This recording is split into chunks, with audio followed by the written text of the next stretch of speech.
Welcome again, ladies and gentlemen, to Econ Made Simple. This is lesson number 4. I'm Sanford Kahn, economic forecaster and also speaker, and also author too.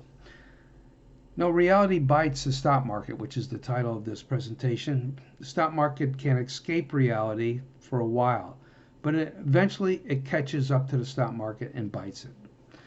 It's now starting to realize that the economy is going to grow slower than most people expect, if not negative, some quarters.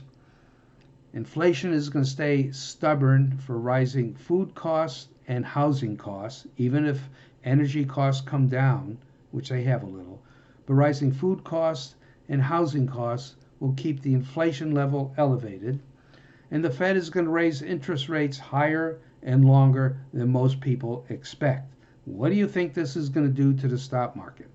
Reality catches up. It's going to go down. It's going to go down.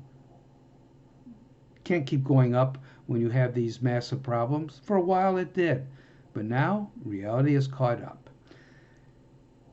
Also, there's something else. In the previous week of this presentation, the S&P 500 went right up to its 200-day moving average and boomeranged down. That is a highly negative sign. If you're an investor in the stock market, beware. The trend of the stock market, in my opinion, is down. Maybe some rallies here and there, but the trend is down. The stock market discounts the future, and it has not totally discounted it yet. Well, I spoke long enough. I don't want to make a long video. Appreciate if you could do me one favor, simple favor, and that is subscribe to my channel. Make me very happy, and it'll also give me some more subscribers, which I also need. I'll see you again with lesson number 5 soon. Bye now.